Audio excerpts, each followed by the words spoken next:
This episode of the Better 2 podcast is brought to you by Kitty Mystic and DM Needham, author of My Days with the Dark Muse, as well as Love is Worth Waiting For.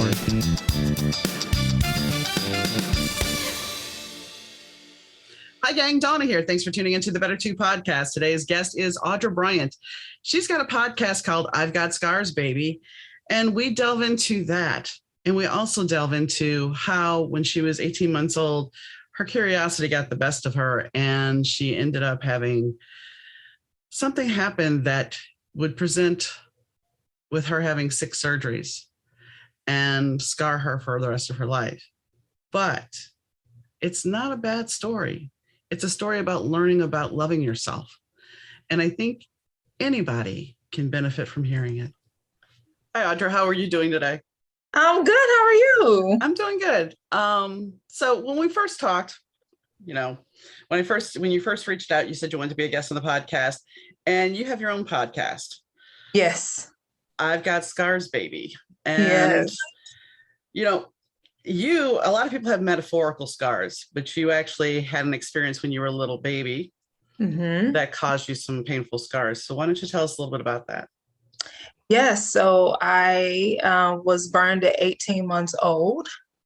And basically my story in a nutshell, I was burned at 18 months. I had 6 surgeries between 2 and 16. And I didn't look at myself in the mirror until I was 25 because I didn't want to see my scars. So that's been my experience. And, you can, for anyone that may be viewing, you can kind of see these scars, and also have one on my shoulders, so my chest, my shoulder, and my neck.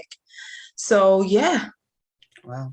Yeah. So I know you don't really know what happened, but what do you know of what happened to you? I mean, I'm sure it was an accident. Yeah. So I was under my father's care at the time, and he was also with his godmother, and so they were just having coffee at the table, that kind of thing. And, coffee was on the side of the table, and here I come as a curious toddler, and I pulled a cup of coffee onto myself. Mm-hmm. And so, it's one of those situations where you think about accidents of any sort. It could have been some cold water in there. Mm-hmm. It could have been anything. It just happened to have been hot coffee. Yeah. I mean, and I know from my own personal experience as a step parent, the girls had come over to live with us they came over for like the second weekend. And, I thought I took care and kid-proofed the house enough. I don't have experience. They're 4 and 6, and they're in the bathtub and they're playing, the phone rings, and I go out to answer the phone, and then I hear somebody scream. Well, somebody decided to kiss my razor. Yeah, that's a really bloody bleed. But I was panicked as their mom and dad didn't care. Me, I'm like mortified. But it's one of those things where you try your best as a parent, and sometimes you don't always realize. Yeah, and that's exactly it. Growing up, I never blamed my dad or anything like that. It's just, kids are curious. They're going to move around. Sometimes they get from your sight for just a second, anything can happen, So it's not anything I blame my father about. It was just one of those things where I just kind of said it was just a why me? Like, why did this have to happen to me type of situation? And so that's pretty much what I was dealing with, was the why did this have to happen to me? Because I was the only one that I knew that was a burn survivor. I was the only one. I wasn't a part of the community. So, and it's got to be hard. I mean, being a kid, period, is hard, but being a kid with a scar doesn't necessarily always fit in. I remember my sister-in-law had adopted 2 children from China, and one of them had a cleft palate, and they had all the surgeries and everything. And so they came to see my husband at the hospital, and we're sitting there, and there's an ad for cleft palate babies. And no one had ever talked to her about this. And she, I think, was 6 or 7, and she's flipping through the magazine with me, and she runs across this, and she goes, "That's a weird looking baby. What's wrong with it?" And I just looked at her mom, and I'm like, this is something for you to talk to her about, because it Mm, wasn't my space to do it, but it's something that when we are so, dare I say, it's gotten better, but we have had so many images throughout time of perfect people, that yeah. people that had a scar or something, that's just not right. Yeah. And that's it. And that's kind of the purpose of I've Got Scars, baby. And all of that is to kind of dispel this myth that of what normal, what perfect, if perfect even exists, quote unquote, um, and how much we're so fixated on that, on I have a scar, I look different, so therefore I'm wrong and everybody else is right. And Mhm. so, and that's what I really dealt with, is feeling different, feeling like I'm out of place, feeling like I'm less than attractive, like not feeling feminine, and hiding. And that's just what I did, is I would hide. So what what finally made you decide, okay, I'm 25 years old, I need to face this? So that was interesting. So, I started writing songs when I was 8 years old. And and I always felt like I was always the person that people would come to and ask advice and all that kind of thing. And so I love to encourage people and all of that. And so I remember in my room one day, um, I was, I think I might have been writing something, and I was just like imagining myself like encouraging people. And I felt like it's just something that's like in your spirit. I'm like, it's almost like I was like, oh, like God was like, I was like, yeah, I'm so excited about encouraging people. This is gonna be great, I'm just in that little space. And and I just felt in my spirit, like, how are you gonna encourage people if you won't even look at yourself in the mirror? Yeah. I was like, whoa. Uh, and then it's like in the next moment, it was like, Audra, everybody has scars. Some on the outside, some on the inside. That moment, that little phrase right there was the thing that got me to look in the mirror for the first time and to do the work. And Wow. it was just about a 6-month process to actually, I had to actually stop doing the things that I did.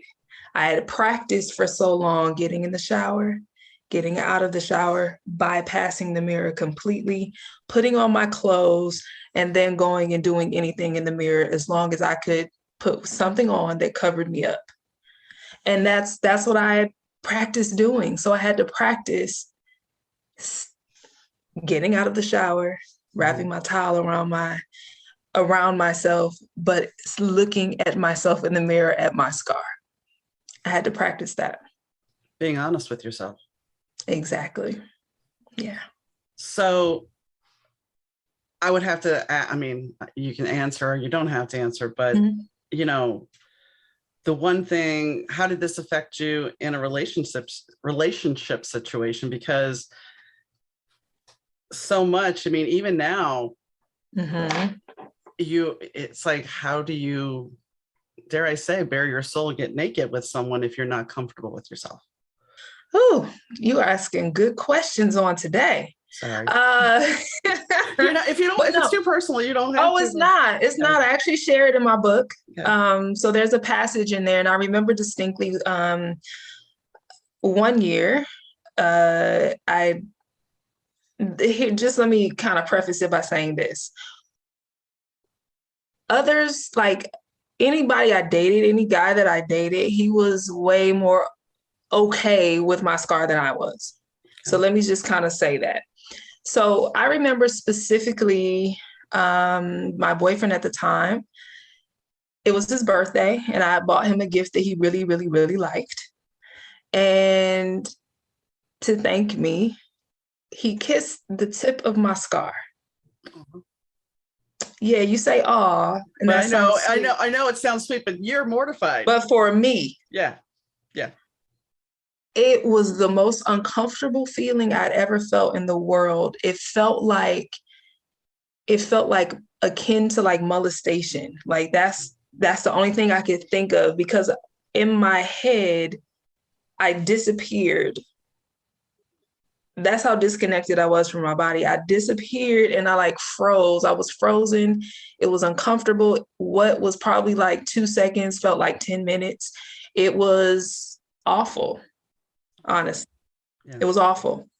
But I consciously knew that he wasn't trying to harm me. He was just trying to express affection. But it was the most uncomfortable experience. So that's how things were.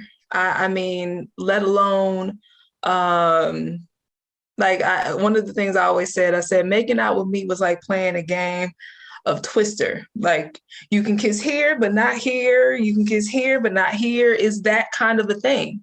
And so that's what intimacy was like for me. It was terrifying.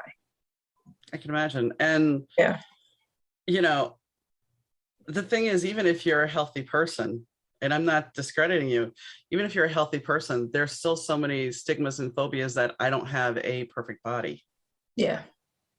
Yeah. And yeah. it's unnerving. I remember, and this is way TMI, I know, but I've talked about it before on the podcast. Mm-hmm. I remember my ex-husband one day telling me I didn't have a Playboy kitty, and Mm-hmm. I just, that stuck with me. It's like, and the more I thought about it, it's like, how does one have one of those? Yeah. I mean, it's airbrushed, it's not real.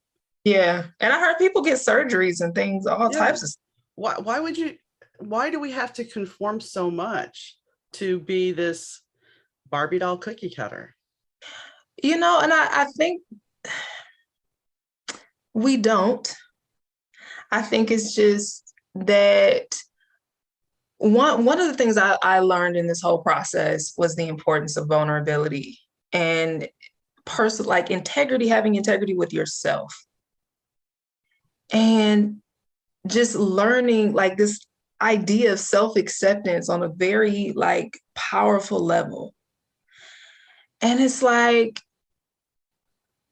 the interesting part is I think we want to be accepted by everybody else, but we don't understand that self-acceptance is the very key. If we're talking about from a spiritual perspective, self-acceptance is the thing that essentially attracts other people to accept you. Mm-hmm. That's what it does. Because if you're just over there like, hey, this is what it is, I got burned, I got scars, baby. That's why I named it I Got Scars, Baby. It comes from a lyric in my song, Scars. But the idea is, I got scars, baby. What's up? Yeah. What else? You know what I'm saying? Like, what else are we going to talk about? Because this is not the focal point anymore. And I think that's it. It's just that we make so many things way bigger than they are. When people, the bravest thing you can do is allow somebody to love you for who you really are. Yeah, I agree. And one thing I mentioned a while ago, I'm a writer, and mm-hmm. you've done some writing yourself. And it's like, yes, when I look at this, we look at book covers and we always judge the book cover, and then we look at the blurb. And mm-hmm. really, that's our whole philosophy, even when it comes to people. Mm-hmm. We look at the book cover, we look at what you look like, and oh, okay, or oh no, but you don't really know what's going on with that person to make them who they were. Yeah. Yeah. And dare I say, now we have social media that it's a bizarre thing, as we all know. But I mean, the weirdest thing is like, oh, so I'm going to tell you that this mascara is the best thing in the world. So now everybody's going to go get it. But it's not going to make you necessarily look like this other person. Mm-mm. No.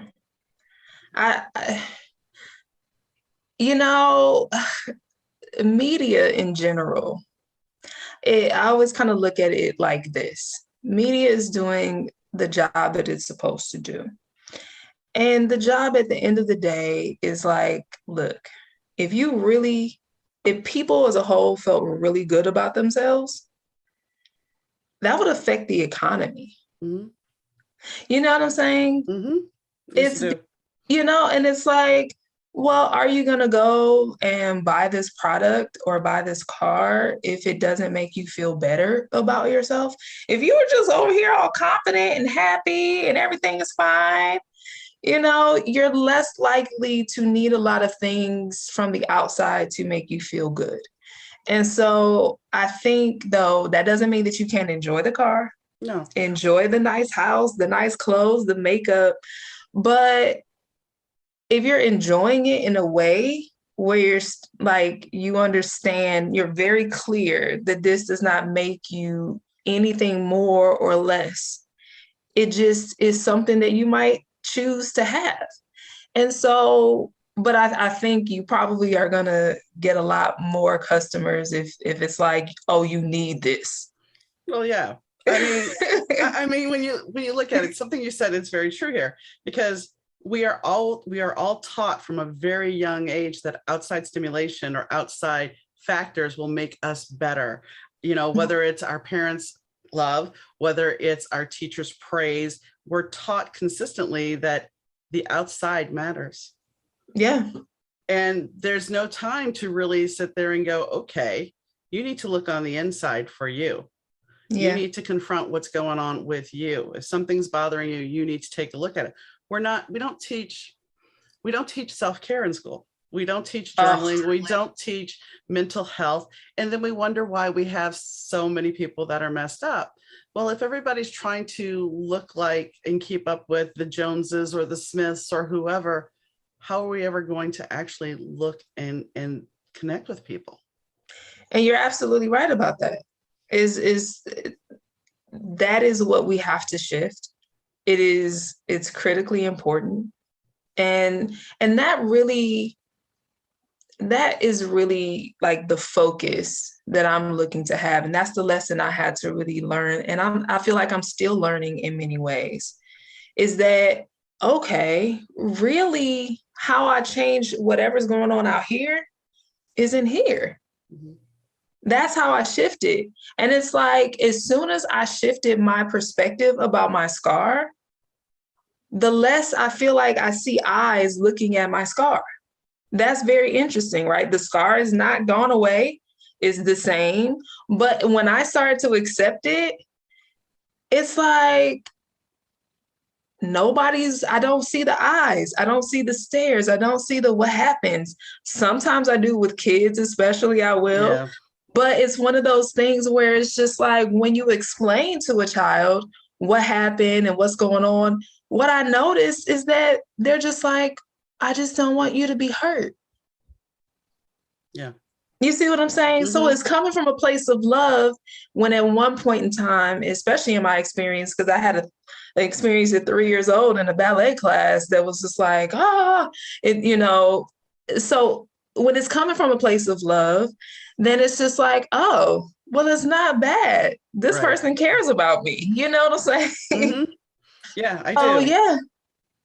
I mean, I've had some things during my lifetime. I've had some experiences where I've been judged and been mortified by being judged. I remember as an adult, now this goes back to vanity, and vanity is kind of along the lines of what we're talking about.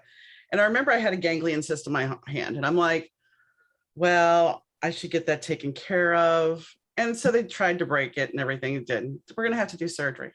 Mm-hmm. Fair enough. Mm-hmm. So I'm so worried about somebody holding my hand and feeling this lump that it's going to be a problem. So I'm like, well, let's have surgery. So they go in, they cut it. I screwed up my hand because I woke up and stretched it. And so I had this nice scar that was about this long. Mm.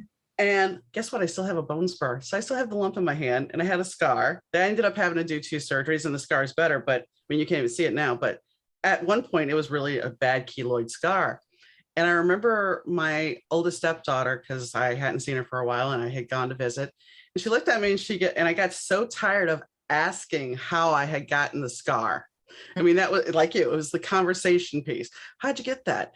I finally got to the point where I was just joking around. I was like, I got into a knife fight.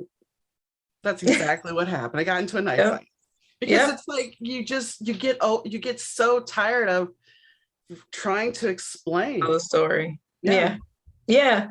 And I think that's a big part of it, Like, even when you get to the point of self-acceptance, it is like, because of what I noticed after I looked in the mirror at myself and I was like, okay, I can look at it, I can touch it, I'm okay. I realized, oh, that's not it. That was just the first step. Then I had to go and show it to the world. Yeah. And I was like, oh, okay. So I had a whole kind of a reveal for myself. Like, I wore a swimsuit for the first time without a t-shirt at a pool party. And that was my first time revealing myself. But the funny part is that I thought I was actually going to get a million questions. At that pool party, I didn't get a million questions. The only reason I think I didn't get a million questions at the pool party is because, from what they said, and they didn't even know that I had any issues with my scar at all, is because I didn't seem like I had issues with my scar. Okay. And so people, I think, sometimes people are scared to ask, but it is a lot of times the question, like, what happened? Or you do see somebody staring a little bit, and then you just want to answer it for them. Mm-hmm. Yeah, I got burned when I was a baby. What else we gonna talk about? You know what I'm saying? And so that can trigger someone. So I don't want to make light of that. Because but what I started to do is I took it differently. I received it differently. I didn't feel like I'm a weirdo. Right. And that's why you're asking me these questions. It was just like, oh, you're curious. Let me fill you in. Like, you're curious because you care, and you're like, hey, what, everything cool? Like, what happened? Oh my gosh. Or you're like, wow, it's beautiful. Or you're like, oh wow, you're so strong. You got a knife fight and you're just sitting over here chilling. You know what I'm saying? Yeah. So I think people are really fascinated sometimes. Yeah. I mean, and that's why sometimes, like I said, I just got to the point where it's like, let me elaborate. It's a big fallacy, but it sounds better than, vanity. It's funny because it's a valuable lesson, because here I was being vain, and it's like, you still ended up with a lump in your hand.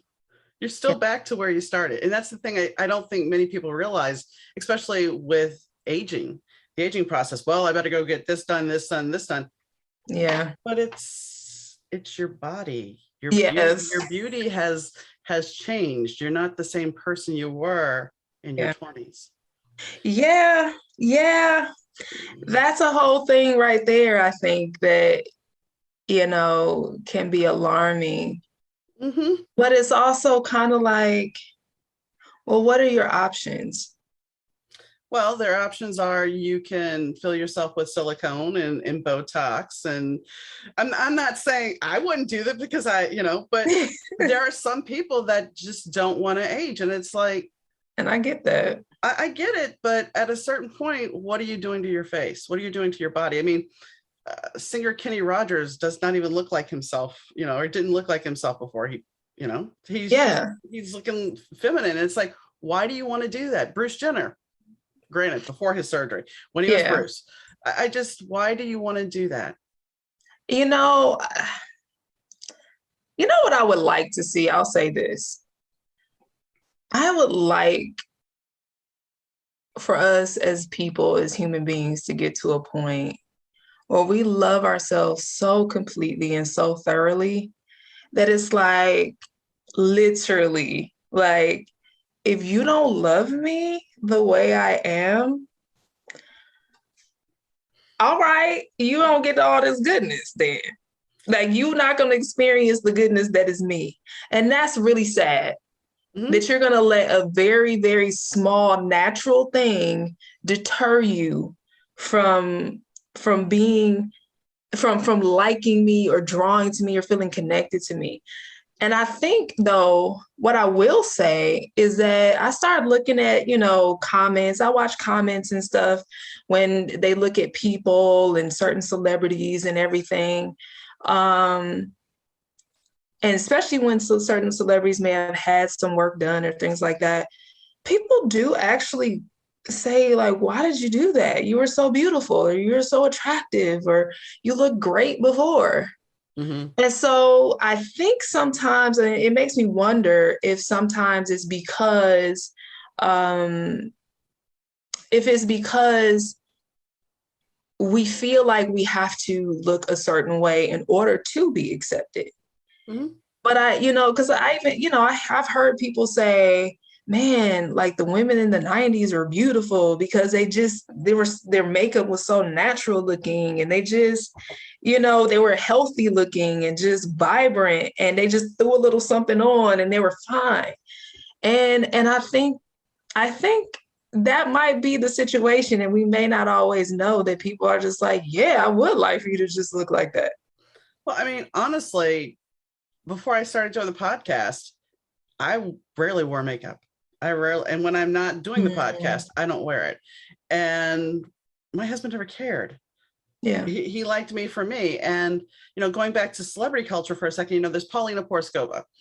I'm sure and she's out there being herself. And she's got people that are hating on her saying, well, you're being narcissistic.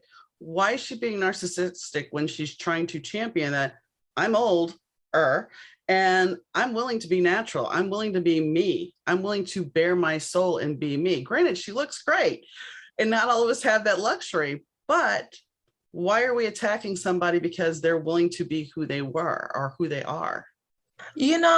I think it's probably because maybe those people who don't agree with it, maybe they're in a space within themselves where they're Hello? just like, I'm comfortable myself. So why should you feel comfortable being yourself? I Yeah. mean, I'm not saying that that's necessarily the case, but I typically find that when you're a happy like person and you like who you are, you tend to like other people too.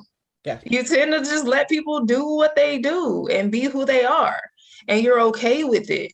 And I think that that's really beautiful. And Well, yeah. I mean, I think it's interesting because, Yeah. when people gain weight, Yeah. we'll go back to this because it's just easier to talk about that. Mm-hmm. People talk about a guy gaining weight, a celebrity gaining weight. And it's like, oh, he's got a Mm-hmm. dad bod, or a woman gaining weight. Oh, she's gained. Okay. But here's the truth of the matter. Very rarely, when you hit your 40s and 50s, are you not going to gain a middle age spread? Very rarely.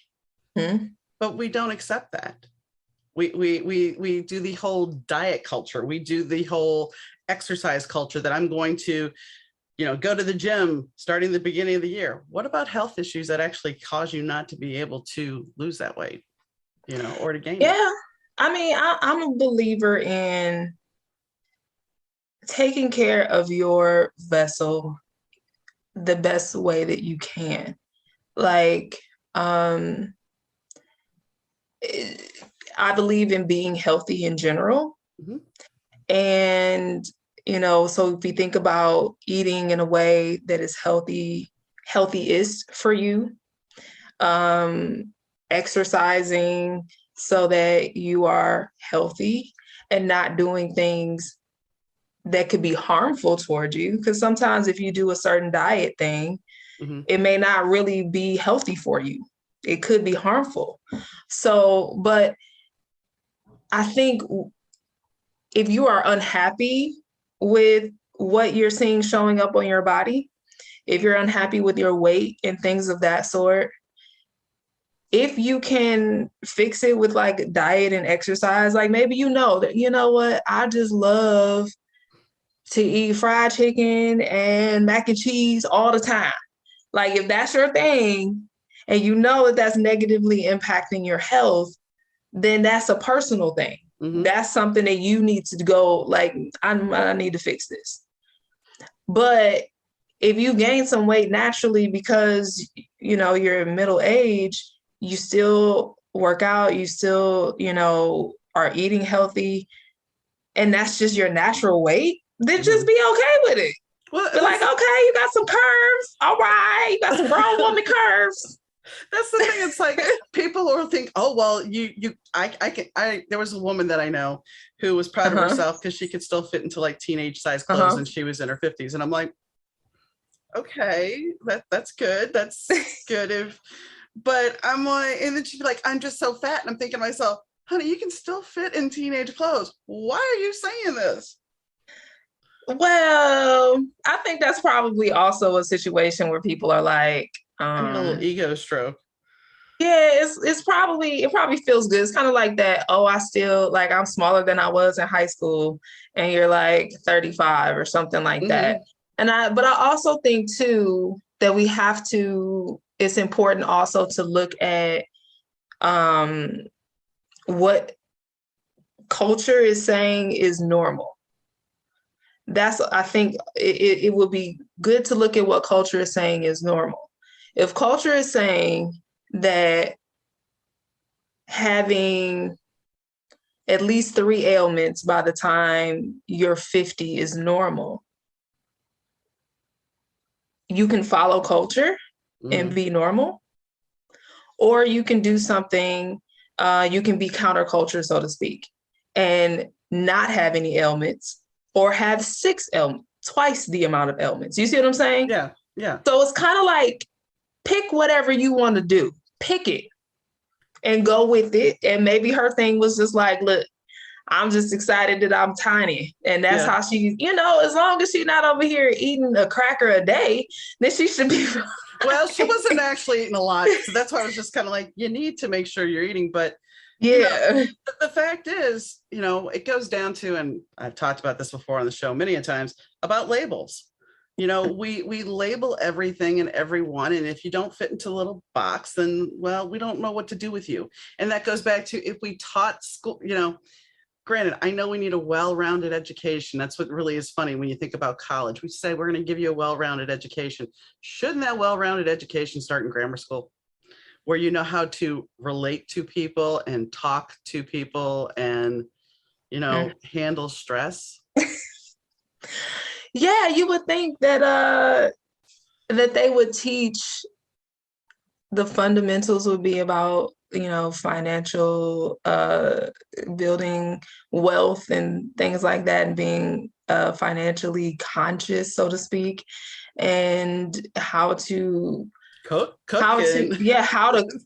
know, but that's so funny. They used to have home ec, and then it was just like goodbye, and so now you have people well, like, how do I boil water? What is this? When I went, I'm a kid of I was in high school in the 80s, and we still had home ec, we still had shop class, they still had all of those things. And it's like, you did a disservice by taking those out, because what do kids do now? I remember, my stepfather said, if you're going to learn to drive, you're going to learn how to work on a car. And granted, I grew up in a garage because my dad drove, or my dad worked on cars.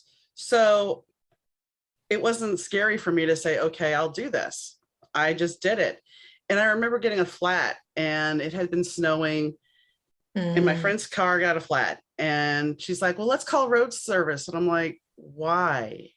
She goes, because I don't know how to change a tire. I'm like, I'm in heels in the snow doing the tire. This guy comes out in a suit, and he's like, oh, you got me blocked in. Well, I'll come back out. Didn't offer to help.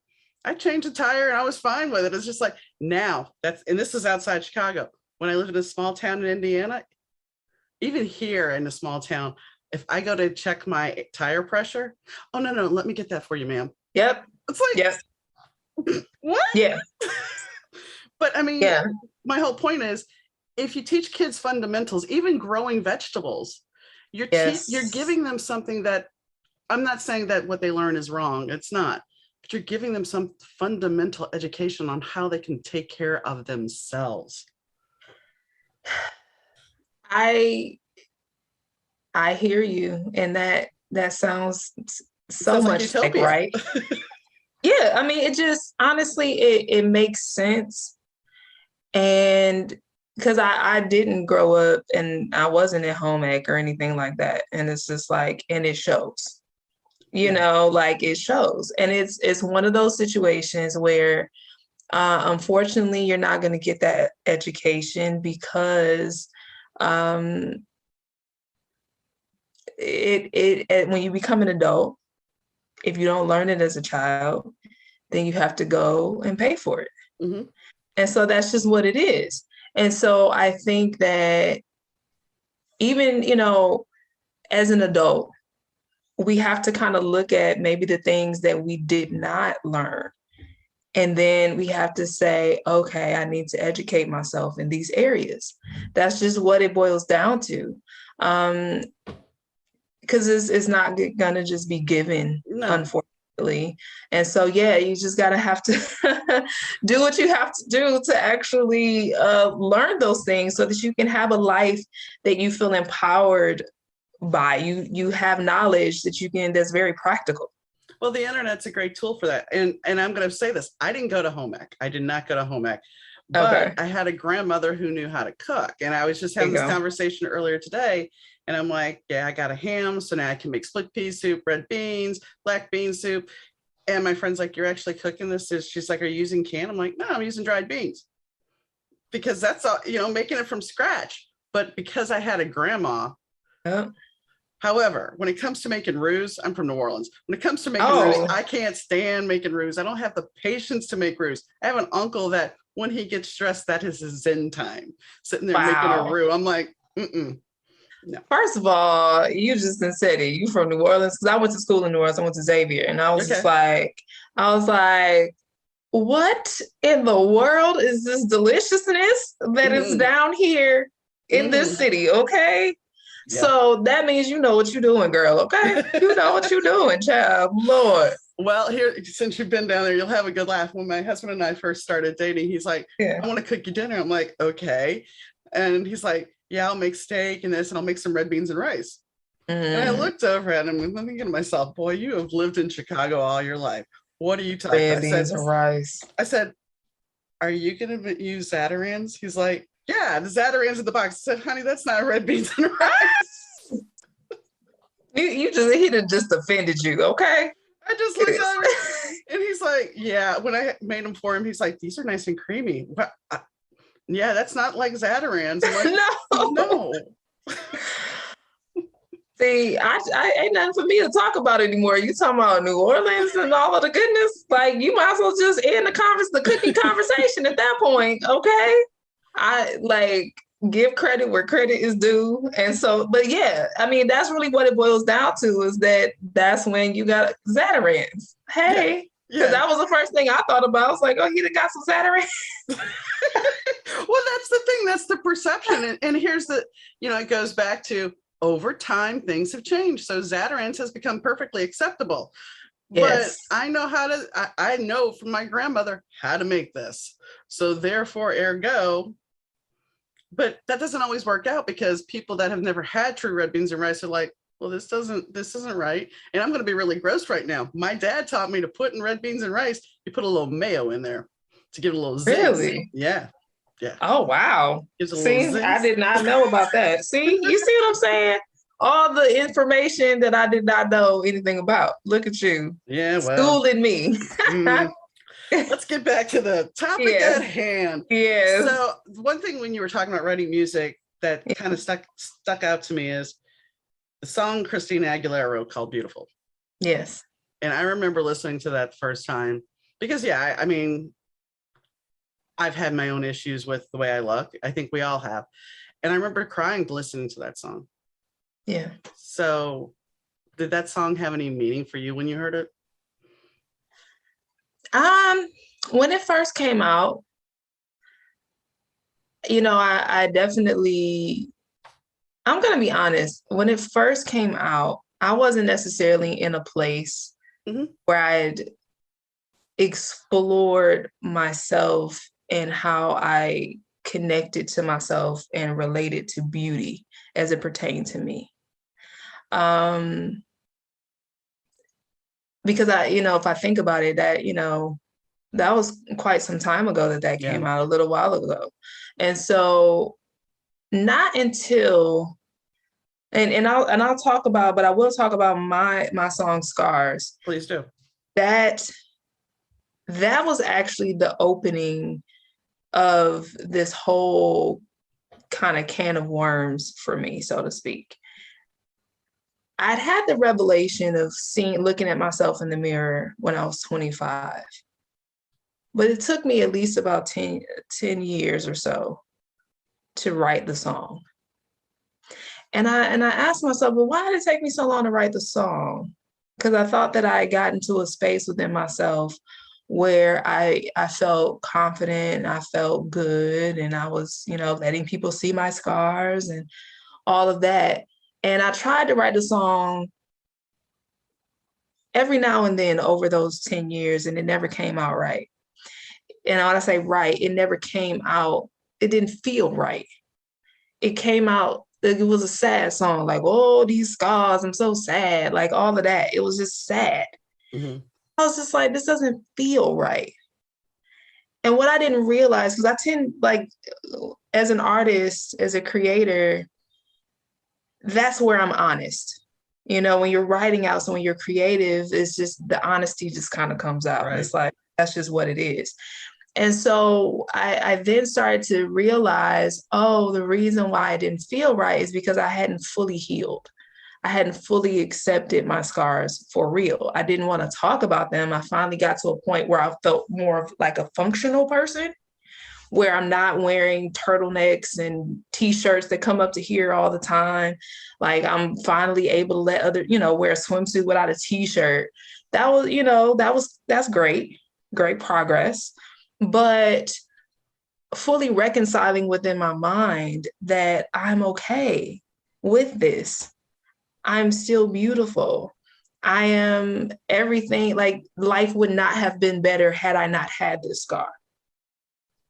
And so that when I think about music, that was kind of, and that was not until I released that in 2018. Okay. You know what I'm saying? So yeah. And I did a music video for it.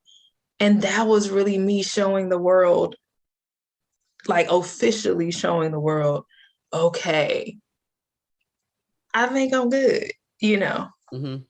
Yeah. And that's the thing. I mean, besides the physicalness, you have all this emotional baggage, I guess, that you hadn't dealt with. I mean, because I'm sure throughout the years, kids weren't always nice. And, you were saying about the ballet class, it's like those things, whether we admit it or not, they ingrain on us. Yes, absolutely. Absolutely. And it's like some days, something that somebody said can still come back at you.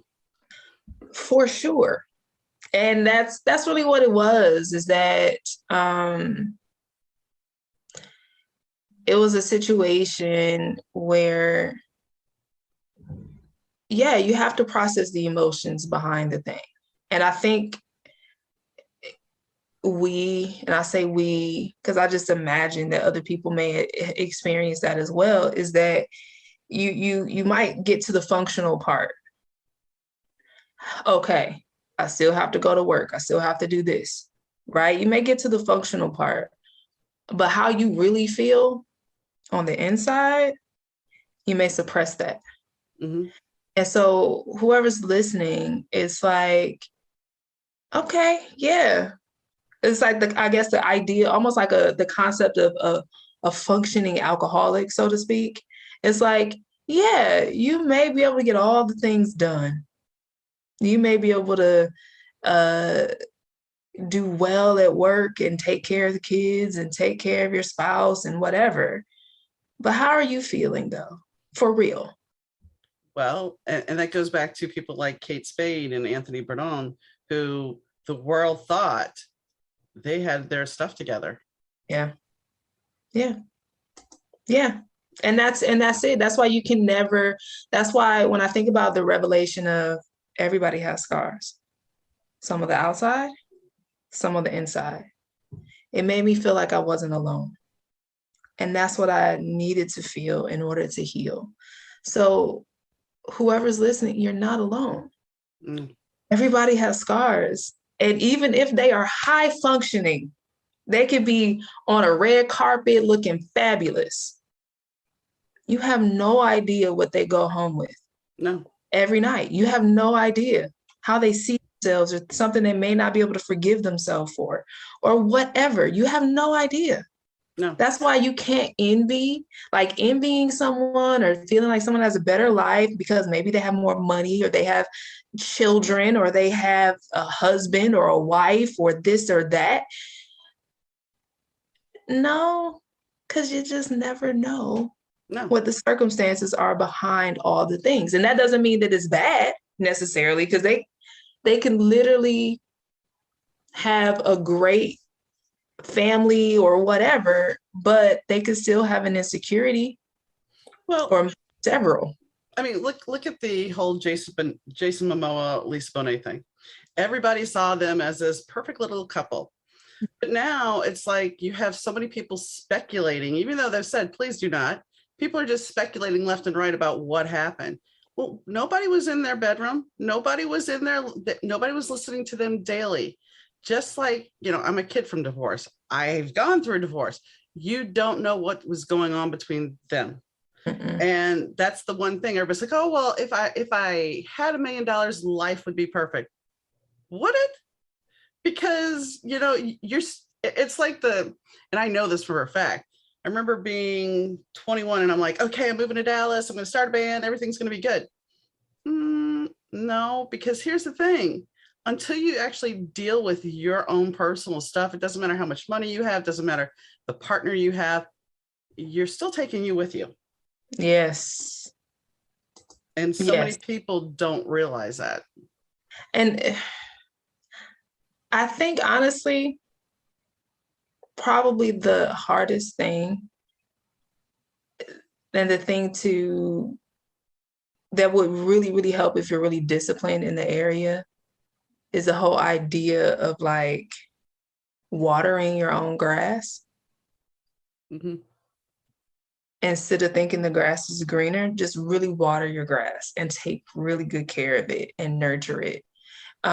Because it takes so much more energy. It takes so much more maturity to take care of what you have before you. So whether that's your own family, whatever that looks like, whether it's your own personal health, whatever that looks like, whether it's like maybe it's you and your pet, and you take good care of what you have before you. And that doesn't mean you can't have other things. You can ask for the other things. But the way you treat what you have, it matters. Because if you treat whatever you have really well, then it can flourish. And so you focus on you and your stuff and whatever is in your realm right now. And then you can, okay, it would be nice to be married. That would be so fantastic.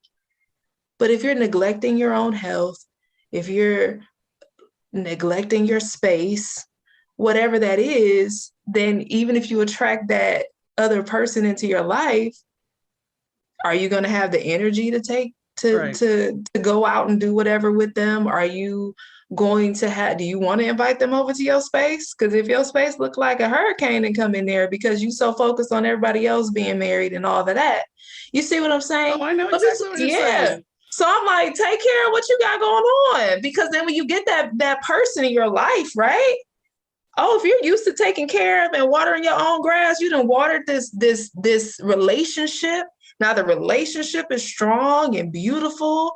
And now the thing that you were looking at other people and saying, oh my God, they're amazing, you have. Mm-hmm. Now you really, and you know that it's authentic.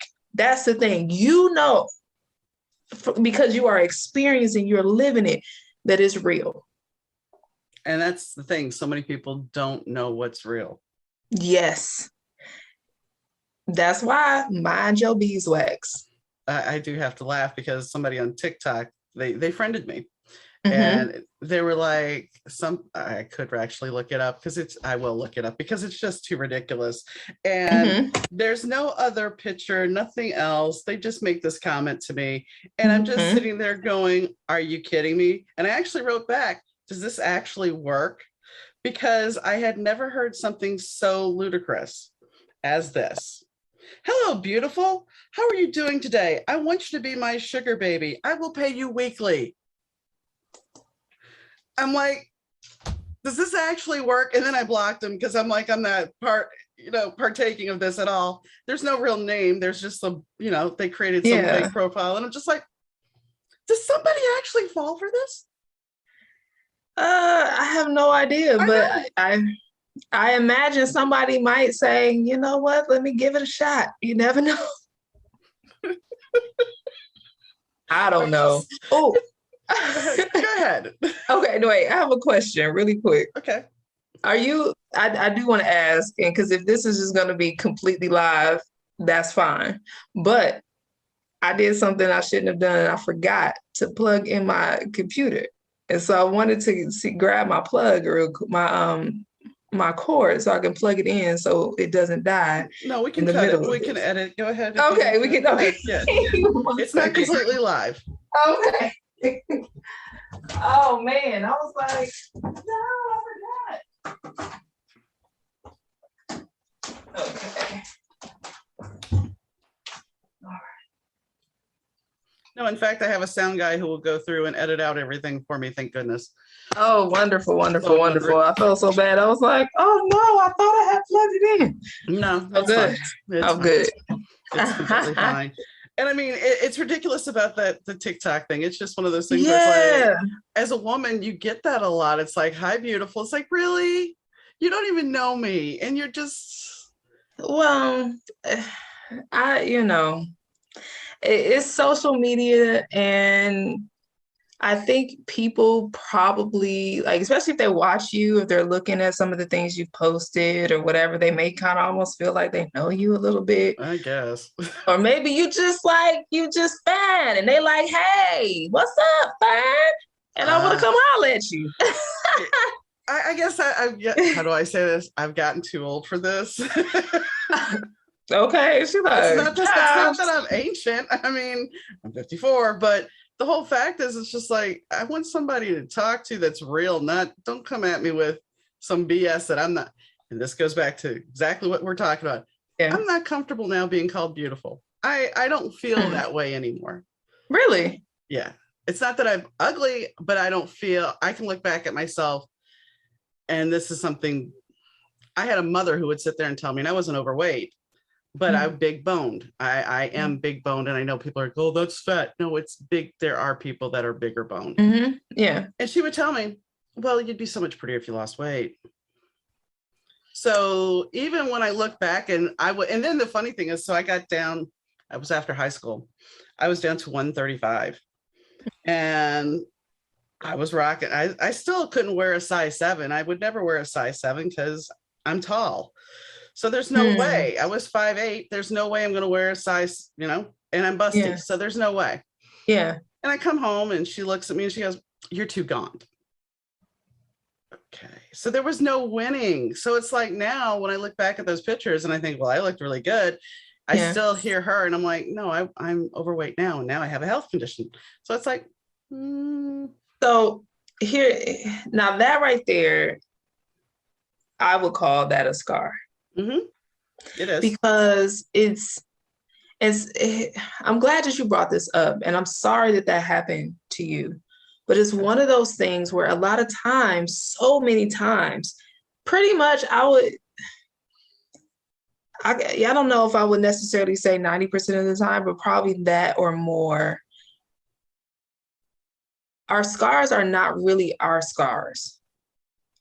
They really aren't, because they're put upon us so many times by other people and other people's expectations. And it's really not even their expectations. Honestly, it tends to be people tend to project onto other people, the stuff that they want for themselves, but they feel like they can't have. And so when you're projecting and you feel like you're expecting someone to be a certain way and all this kind of stuff, it has nothing to do with the other person. What your mom said to you had nothing to do with you. No. It was a reflection of how she felt about herself or what someone else said to her.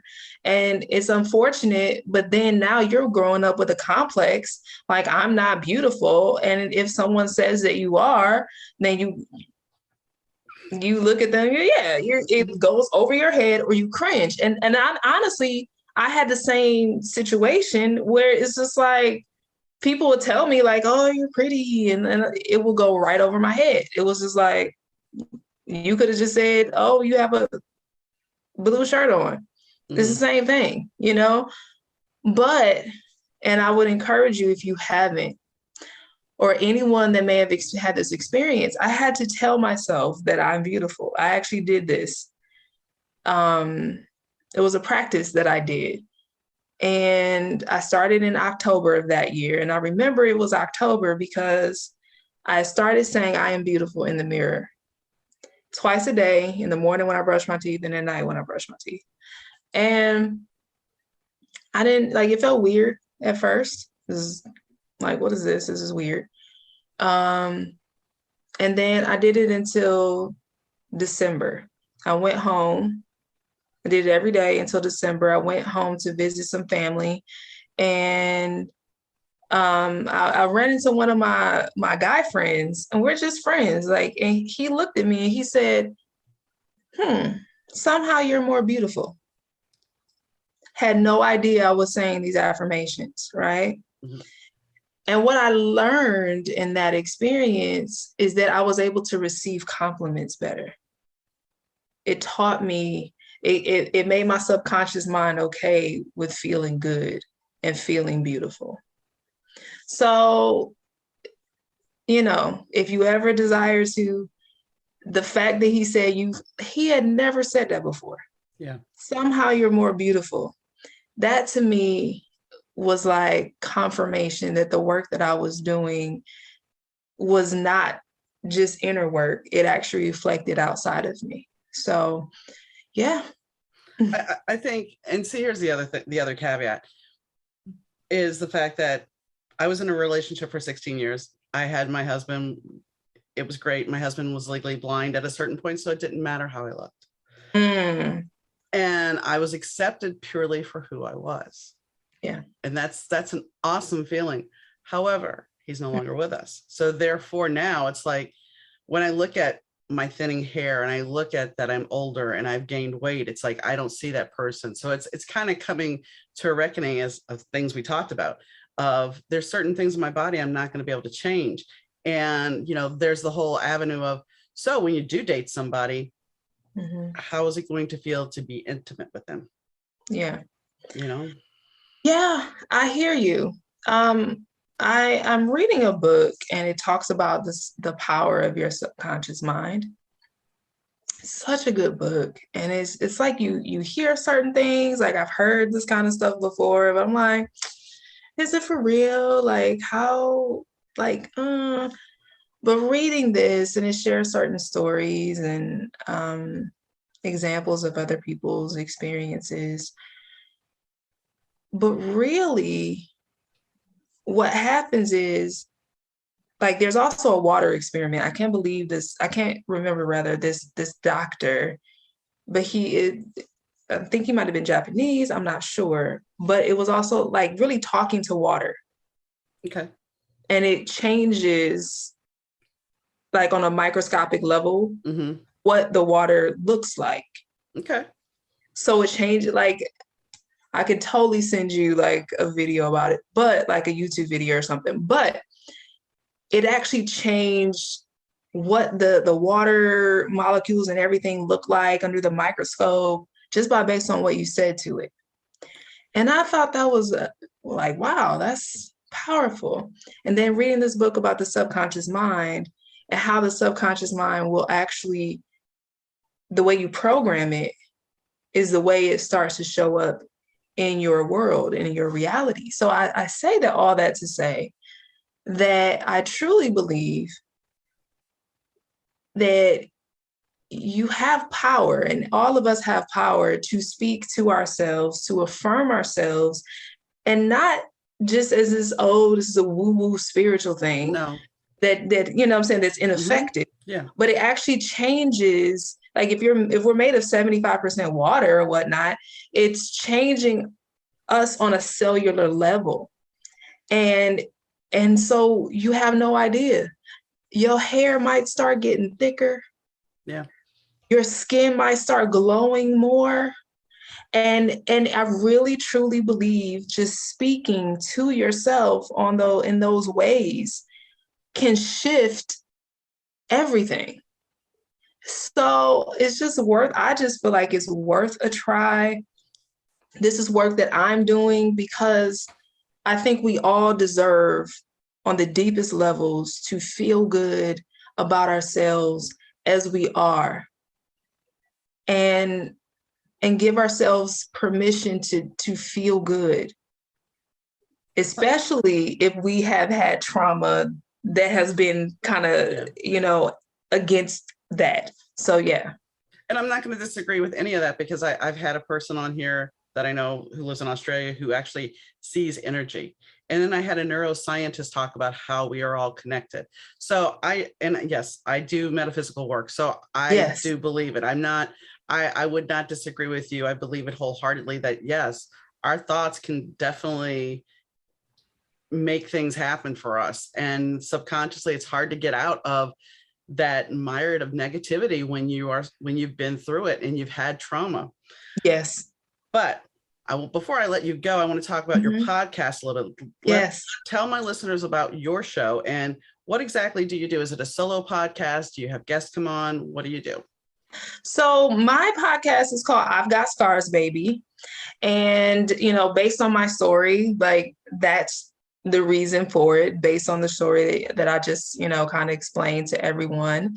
But I wanted, because that kind of pivotal moment for me was everybody has scars, some of the outside, some of the inside. That was so pivotal for me. And that actually helped me with my breakthrough. That I said, you know what?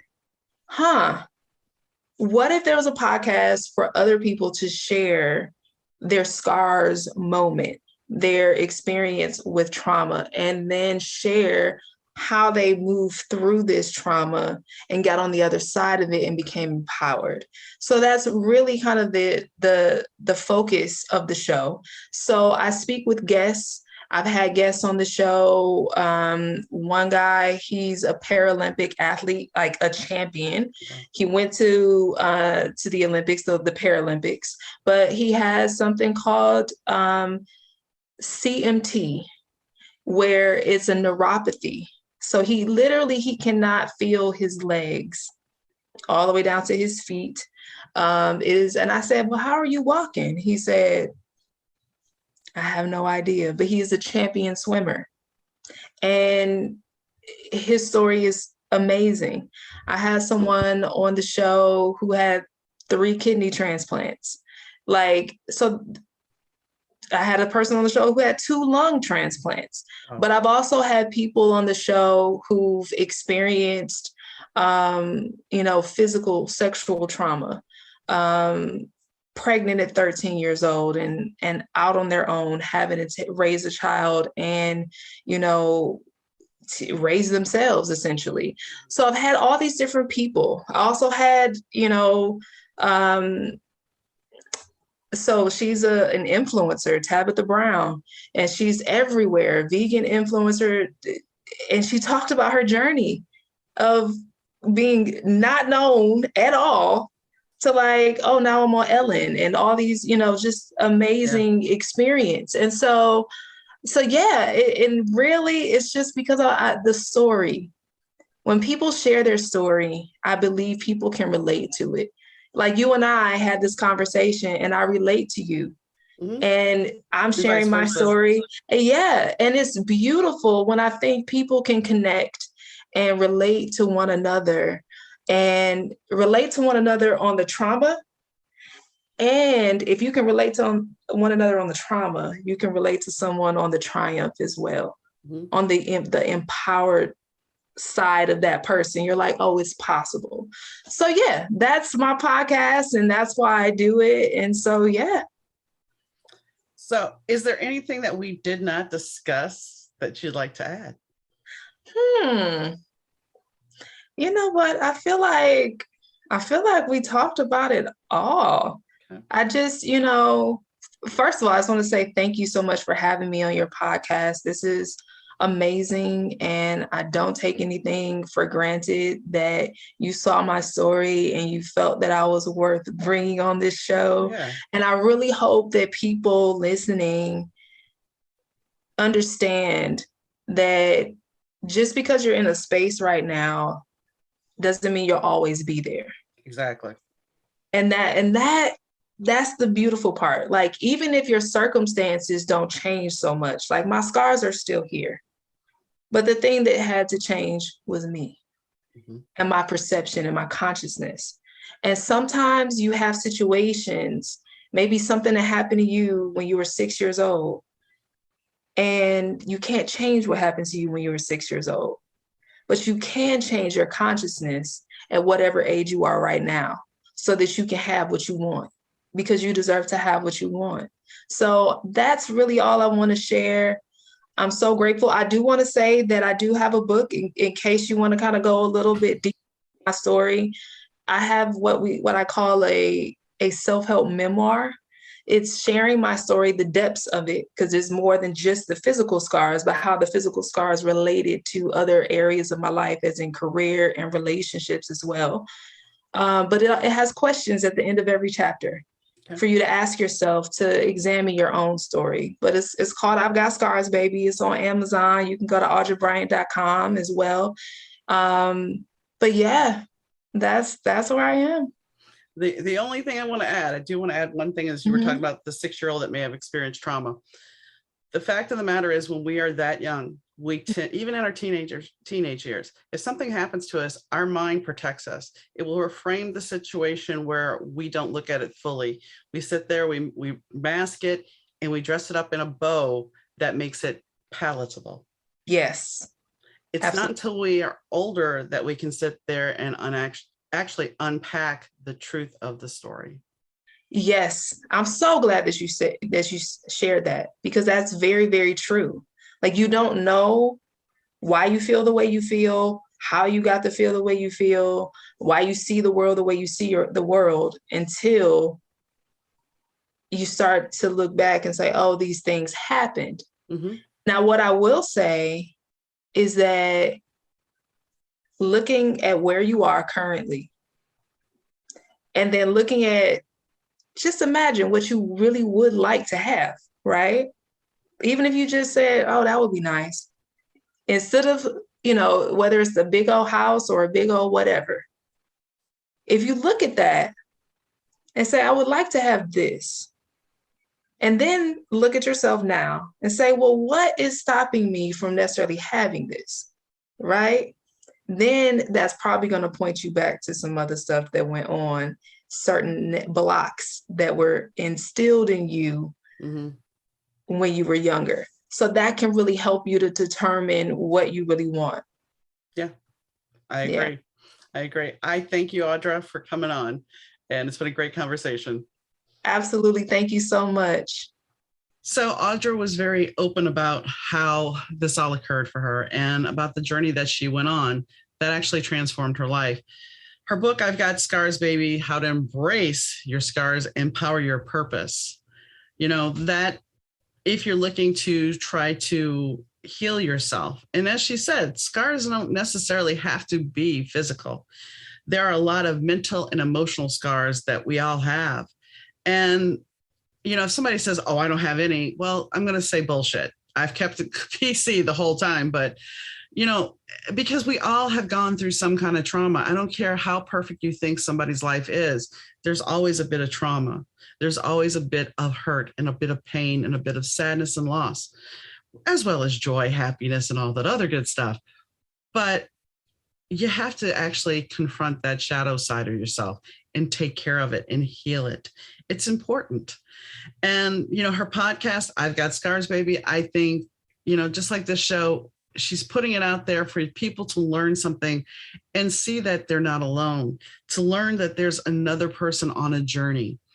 So I think those things are very important. And I'm glad I got to know her for a little bit. I'm glad we had that conversation because, maybe as much as I talk about labels, maybe it's time I'm a little bit nicer to my own self. And anybody listening, if you're struggling with maybe not always being happy with the way you look or with the way you sound or however you feel. Maybe it's time to look at yourself and go, you know what? It's me. I'm okay. I am not the norm. I am not going to fit into the cookie cutter. And, that's my big push is about labels. And sometimes we just have to take a step back and look at our own self and go, okay, time for a change. So on that note, I hope you enjoyed the show today. If you want to leave me a message or you want to be a guest on the show, please reach out to Donna, Dauna, at better2podcast.com. That's Donna at better2podcast.com. All our social media links, as well as every episode from the beginning, is at www.better2podcast.com. If you want to leave a review, you can do so on Apple or on podchaser.com. Anyway, I hope you have a wonderful day, evening, weekend, whenever you choose to listen to this. And I'll catch you next time, guys. Bye.